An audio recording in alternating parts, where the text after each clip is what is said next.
Okay, greetings everyone, and welcome to Gerard Black in the Philippines with the truth. I got some exciting news for you today. I got a visit by the cock fairy. For those of you who don't know what the cock fairy is, I'll leave a link in the description box where you can click on that video where I talk about the cock fairy. I'm going to talk more about it in a second. But first, as you gauge from the title of this, it's called Sins of the Mother. Now, I am not designed to take people out of my life or to cut people out of my life. I am not designed for that. I am designed for keeping people in my life. That's what I'm all about. And when I love somebody, I love them unconditionally. I spoke to you of a situation about 2 videos ago about a model who I had, and she had threatened to file a case against me. I will put that link in the description box because I don't want to go through it because it's not so much about that. What it's about is that she had 2 children, 2 girls. 2 girls who, the first one was my first artist who I ever interviewed when I came to the Philippines. And she'll always be in my heart for that. And from that led to her sister, who I also interviewed, who was a dancer, and which ultimately led to a mother who's a model. So the thing was that during our relationship together, working together, I have grown to love them. I have grown to look at them as my daughters because they're younger than my daughters, but it's still two girls. And when their father wasn't able to provide for them for whatever their needs were, be it school supplies or just pocket money or an allowance, I always saw my way through to be able to help them out, to actually take the place or to fill in for their father. Now, when they became of age of 18, of course the father, to my understanding, I could be wrong, but the father said that that's it. I fulfilled my obligations, which if that's what he did, he fulfilled his obligations. Now you're on your own. And they come to me again, as in need, and I again, did what I can for them. But I am at a dilemma. I spoke to my sounding board, a person who I talk to bounce things off of, him and his wife, who are very dear good friend of mine. And they've been around a long time. And they suggest to me, because I explained to them, look, although I have nothing to do with the mother anymore, I can't see myself punishing the daughters for sins of the mother. I don't think it's right. I don't think it's fair. I don't think it's the right thing to do. You know what I'm saying? Because they did nothing wrong. All too often, children are often the casualties of relationships, and be it a platonical relationship or a marriage or what have you. Children often, catch the bottom part of it. And I just feel,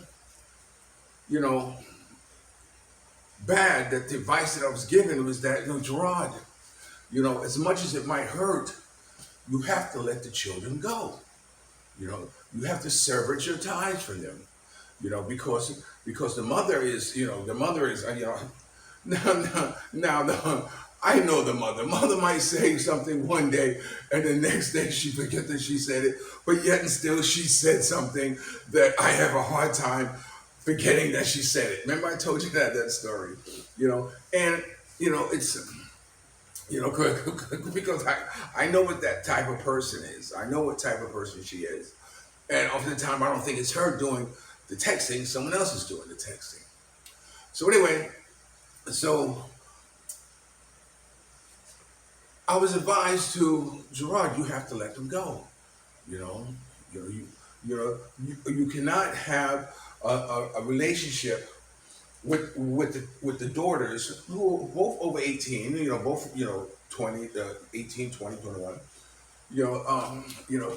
Because whatever communication you have with them, of course, the mother's going to know, and you don't want it to be come down to some type of other type of misunderstanding or some type of other kind of craziness in the form of some type of case or something like this to come out of that. So they say it's best to just let them go. And it pains me. Oh my God. Oh my God, does it pain me so much? The thought of letting these two little girls, these two, I call all little girls, I call grown women little girls, it pains me that I have to let these girls go. You know, you know, and the mother, the wife of my friend said to Gerard, look, tell them that you can't communicate with them no more. Block them. Give them some money. Let them know that that I know you're out there. I'm going to do this one last act of kindness for you, because after this, I can't, I can't associate with you. I can't deal with you. And but God, just the thought, just the thought of not knowing that they're in my life. You're not that they're doing a lot. It might be Uncle Gerard, can you give me a load? Sure. Uncle Gerard, can you help me with this? No, I can't. But more so than not, I want to be there for them.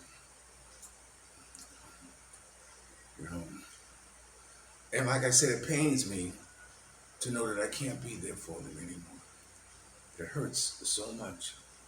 I have one last act that I have to do for the oldest, because I made a commitment for Helen to give her one of Helen's puppies. And if Helen's pregnant this time around, I don't believe in promises. I don't make promises. Promises are made to be broken, but I make commitments. So I made a commitment to her to give her a puppy. So I will fulfill that commitment with her or to her. In fact, I've just decided I'll wait till I know if Helen's actually pregnant or not. To let them know my decision that I can't keep you in my life. I can't have you in my life, and mostly because of the sins of the mother. And like I said, the children are often the ones that end up being hurt. But with that being said, that's what I want to talk to you about. That's what the title of this video is, Sins of the Mother. So, be that as it may, it's funny because ever since me and I got married, it's like, sex stopped.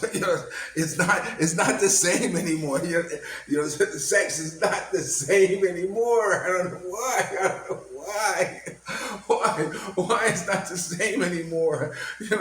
Once you said I do, my body says you won't. So one of those type of things. And I was talking to my uncle, my uncle Bill in New York, and my favorite auntie and uncle. And his wife has Alzheimer's, and now she's bedridden. And I remember when his wife used to be concerned about him when he goes on his walks, for hours like this or whatever. He might have somebody or someone like this, and she was always concerned about him. And she was always, she always had these words about him. Oh, you don't know your Uncle Bill, but those type of things. But when she got sick and started having signed old timers, and he man up. He man up and has taken care of my auntie. And I had to tell him yesterday. Now she's bedridden. She can't talk. One of those type of things. And I had to tell him. I said, Uncle. I said, I'm very proud of you. To step up and take care of your wife. To do the man thing to do. And he said that's what a man is supposed to do. And he's right. He did not want to hear me say, congratulations, or you're doing the right thing. He didn't want to have any praise at all, because he just wanted, to be known that you don't get points for doing what you're supposed to do in life. When it comes to somebody else, or when it comes to a child, if you have a child and you take care of that child as, until it's 18 years old, or 21 is the school, or whatever, you don't brag and say, yeah, hey, I took care of mine. Like this. There's no bragging rights in that. If you did what you were supposed to do, you did just that. You did what you were supposed to do. You don't get no points for breathing, do you? No, because your body does what it's supposed to do. So it's But I wanted to let him know that thank you, for taking care of my auntie the way he has, and I know how hard it is on him, probably to be there and do that. But I had to let him know. I had to let him know. But anyway, now when I started talking about Mia and I, so Mia and I the other night, we're both sweating and we're doing this position, that position, this position, we're doing this, and we're both dripping, sweating, and neither one of us has reached, that pinnacle of satisfaction that we're supposed to reach. And so anyway, I said, we laughed. We said, we don't know what it is, I told my uncle, I was talking to my uncle, I said, it was more fun living in sin. You know what I'm saying? Once you got married, you took all the fun out of it, So my uncle reminded me, he says, Gerard, that's how you are, I'm saying, once you got them like this. And I laughed because I said, you're right. But I told him, no, not this time. So this time I'm happy, and I'm gonna stay committed to one of those type of things. But it was like a bullet to the gut when he told me about that. You know how you are, and I said, oh yeah, one of those type of things. So anyway, so her and I were laying in bed, and we're talking about, ever since we got married, how it's changed, So anyway, so just about an hour or so ago, Mia sometimes talks in her sleep, and I grabbed the recorder and I start trying to record her. I tried recording whatever she's saying, but she woke up, and so now I'm recording her telling me about her dream. And now, if you watch the Cop Ferry, you'll understand why this is so important. So she's talking about a dream, and she's talking about this, and I'm laying there listening. But while I'm listening to her, I'm becoming more and more aroused, more and more. Wow. More, and then I reached the point where I said, okay, enough, blah, blah, blah, boom. You know what I'm saying? And, and it was wonderful. It was wonderful. It was wonderful. It was, I thought we lost it, but we didn't, So I was so happy that tonight I'm sharing this with you. Maybe this is the reason why I want to shoot this video out at you because it's so real and so true that I want you to be a part of what's going on. Now, us trying to get our marriage license has really been an ordeal. All because I'm blind. The place where we're from is very, you know, I don't know what to say. They're very, across every T and dot every I type of place, and the pastor has to come and we have to stuff and back and forth. It's not right, it's not wrong. They can do this, but they won't do this because they want that, and it's become quite an ordeal. So getting our marriage license is, hopefully Monday we have it, so this way I can go through the next process of going to NBI, which is like a police bureau type of thing, the clearance to change my status to another type of visa. So this way I can stay in the Philippines because that's also part of the plan, and and what have you. So we're at that point right now. So other than that, I just want to throw this video in here, which you just kind of let you know what was going on with me. And I feel I kind of shorted you on the last video because I feel I hadn't put one out there in a while. And I want to thank each and every one of you for taking the time to watch my videos and listen to my videos and follow my journey as I go through the Philippines. There are some things I want to say, but I can't say because,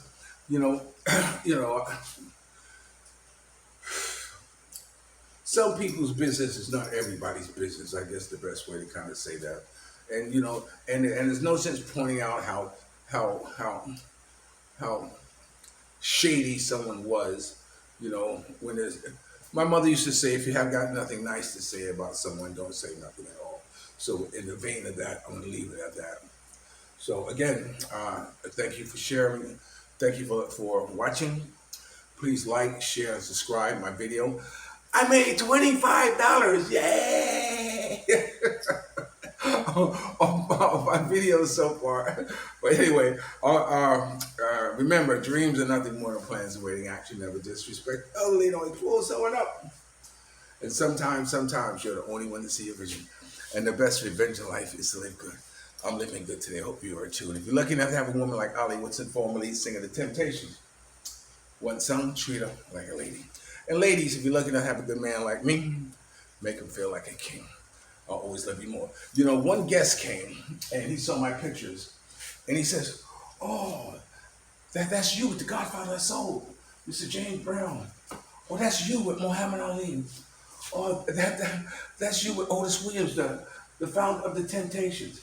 That's you with Al Sharpton and Michael Jackson." And he was looking at my pictures, and he even started taking pictures of my pictures. I said, "Wow, finally, after 5 years, somebody recognized that I'm not just anybody. I'll always love you more. I'll talk to you later. Peace."